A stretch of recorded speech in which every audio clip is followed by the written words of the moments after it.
અને હવે જોઈએ વિસ્તૃત સમાચારો। રાજ્યમાં હજુ 3 દિવસ રહેશે આકરી ગરમીનું જોર। અમદાવાદ ગાંધીનગરમાં રેડ એલર્ટ આપવામાં આવ્યું છે એક દિવસ માટે, જ્યારે દીવ, જૂનાગઢ, ભાવનગર, કચ્છમાં, સુરેન્દ્રનગરમાં હીટવેવની આગાહી વ્યક્ત કરાઈ છે। ઉત્તર ગુજરાતમાં હીટવેવની આગાહી કરાઈ છે, જ્યારે વડોદરા, છોટાઉદેપુરમાં પણ હીટવેવની અસર રહી શકે છે। 3 દિવસ બાદ રાજ્યમાં ઘટશે ગરમીનું જોર।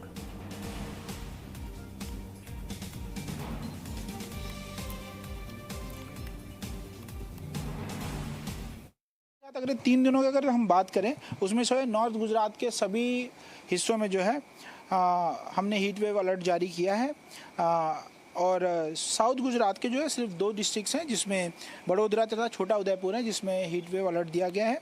और तीनों दिन के लिए जो है अहमदाबाद और गांधीनगर को डे 1 के लिए रेड अलर्ट और बाकी डिस्ट्रिक्ट्स में जो है ऑरेंज अलर्ट दिया गया है। सौराष्ट्र कच्छ में जो है बात करें तो कच्छ, सुरेंद्रनगर, बोटाड, भावनगर तथा जूनागढ़ जो है डिस्ट्रिक्ट्स हैं जिसमें जो है अगले 3 दिनों के लिए जो है हीट वेव अलर्ट दिया गया है विथ ऑरेंज कलर। तो लोको गरमीथी ત્રાહિમામ પોકારી ચૂક્યા છે। બહાર જવું લોકો માટે મુશ્કેલ થઈ રહ્યું છે। રાજ્યમાં હજુ 3 દિવસ આકરી ગરમીનું જોર રહી શકે છે। અમદાવાદ, ગાંધીનગરમાં એક દિવસ માટે રેડ એલર્ટ આપવામાં આવ્યું છે।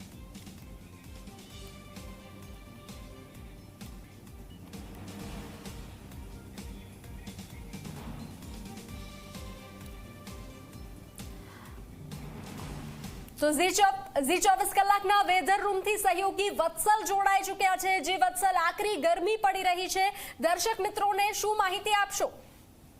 બિલકુલથી બંસી, જે રીતે છેલ્લા 4-5 દિવસથી ખાસ કરીને ગુજરાતમાં એટલી ગરમી પડી રહી છે। ગઈકાલની વાત કરીએ તો ગઈકાલે અમદાવાદ એટલું ગરમ શહેર રહ્યું કે દેશભરમાં અમદાવાદે 7મો ક્રમ મેળવ્યો ગરમીમાં। એટલે હીટવેવના કારણે હીટ સ્ટ્રોકના કેસ વધી રહ્યા છે, ડિહાઇડ્રેશનના કેસ વધી રહ્યા છે, તમામ લોકો ગરમીથી પરેશાન થઈ ગયા છે, અંગ દજાડતી ગરમી પડી રહી છે। પરંતુ હજુ પણ ગરમીથી લોકોને રાહત નથી મળવાની, કારણ કે હજુ પણ ગરમીને લઈને આગાહી કરવામાં આવી છે અને એલર્ટ પણ આપવામાં આવ્યા છે। હું અલગ અલગ માધ્યમથી સમજાવવાનો પ્રયત્ન કરીશ, વિન્ડીના માધ્યમથી પણ સમજીશું, સાથે જ આઈએમડીના જે ડેટા આવ્યા છે તે પણ હું સમજાવીશ કે ક્યાં કયા વિસ્તારમાં કયું એલર્ટ આપવામાં આવ્યું છે, કયા વિસ્તારમાં કેટલી ગરમી રહેશે, અત્યારે વર્તમાન સમયમાં ક્યાં શું પરિસ્થિતિ છે। આપણે વિન્ડીના માધ્યમથી સમજી લઈએ।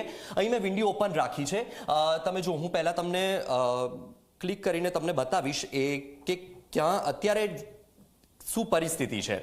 તો તમે જુઓ, અમદાવાદમાં આજે પણ 46 ડિગ્રી તાપમાન છે। ગઈકાલે પણ એવું હતું કે અમદાવાદ સૌથી ગરમ હતું, 46 ડિગ્રી નોંધાઈ હતી। બાકીના જે વિસ્તાર જુઓ તમે, મહેસાણામાં 45 ડિગ્રી છે, પાલનપુરમાં 45 ડિગ્રી છે, જામનગરમાં અત્યારે 36 ડિગ્રી છે, દ્વારકામાં 32 ડિગ્રી છે। પરંતુ એવા જે જિલ્લાઓ છે કે જેમાં 40 ડિગ્રીથી વધારે તાપમાન છે, મોટાભાગના જિલ્લાઓ એવા છે। એમાં તમે ગાંધીધામ લઈ લો, 42 ડિગ્રી છે, અહીં તમે થાન લઈ લો, 42 ડિગ્રી છે, ભાવનગરમાં 43 ડિગ્રી છે, જૂનાગઢમાં 41 ડિગ્રી છે, દક્ષિણ ગુજરાત પણ એમાંથી બાકાત નથી, દક્ષિણ ગુજરાતમાં સુરતમાં 42 ડિગ્રી તાપમાન છે, વડોદરામાં 46 છે। જે રીતે અમદાવાદ અને ગાંધીનગરને એક દિવસ માટે રેડ એલર્ટ આપવામાં આવ્યું છે, તેવી જ રીતે દક્ષિણ ગુજરાતના 2 જિલ્લા એવા છે, એક તો છોટાઉદેપુર અને એક વડોદરા। આ 2 વિસ્તાર એવા છે કે જ્યાં હીટવેવની આગાહી કરવામાં આવી છે। એટલે વડોદરામાં તમે જુઓ અહીં કે 46 ડિગ્રી છે, દાહોદમાં 44 ડિગ્રી તાપમાન છે। એટલે કે આ જે વિસ્તાર એવા છે કે આ વિસ્તારમાં 40 ડિગ્રીને પાર અત્યારે તાપમાન છે। ગુજરાતમાં 20 જિલ્લા એવા છે કે 20 જિલ્લામાં હીટવેવની આગાહી કરવામાં આવી છે। એટલે આ તમામ વિસ્તાર એવો છે કે જ્યાં 40 ડિગ્રીને પાર તાપમાનનો પારો ગયો છે અને હજુ પણ લોકોને ગરમીથી રાહત નથી મળવાની। હવે આપણે આઈએમડીના ડેટા સમજી લઈએ તો તમે જુઓ કે આઈએમડી પ્રમાણે પણ જે એલર્ટ આપવામાં આવ્યું છે એ એલર્ટ વિશે આપણે સમજીએ તો હું તમને સમજાવું। આ તમે જુઓ, ગુજરાતનો આ મેપ અહીં મેં ઓપન કર્યો છે।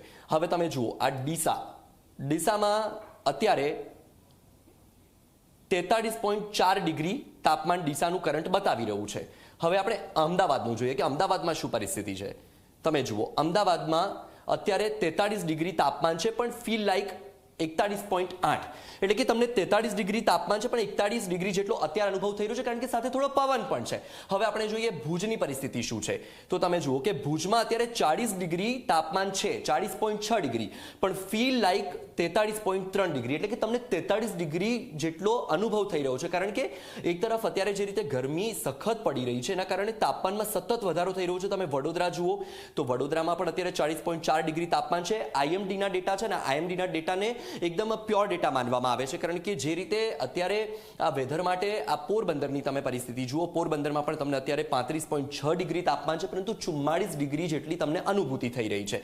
સાથે જ દક્ષિણ ગુજરાતમાં સુરતની વાત કરી લઈએ તો તમે જુઓ, સુરતમાં અત્યારે 35 ડિગ્રી છે, પરંતુ 41.9 ડિગ્રી જેટલું અત્યારે તમને અનુભૂતિ થઈ રહી છે. એટલે આટલા વિસ્તાર એવા છે કે આ વિસ્તારની અંદર સતત 40 ડિગ્રીથી વધારે તાપમાન છે. આ જેટલા પણ તમને આ યલો ભાગ એટલે કે સૂર્ય બતાવવામાં આવ્યો છે, નિશાની બતાવવામાં આવી છે, એ વસ્તુને અંકિત કરે છે કે આ વિસ્તારમાં સખત ગરમી પડી રહી છે. હવે આપણે બીજા ફોર્મેટ પ્રમાણે જોઈએ તો તમે જુઓ કે આ જે વિસ્તાર છે, આ એલર્ટ આપવામાં આવ્યું છે. આ યલો એલર્ટ છે, ઓરેન્જ એલર્ટ છે અને રેડ એલર્ટ છે. હવે તમે જુઓ કે અહીં આપણને આ સુરતના ડેટા છે. સુરતમાં જુઓ તમે, હીટ વેવની આગાહી કરવામાં આવી છે.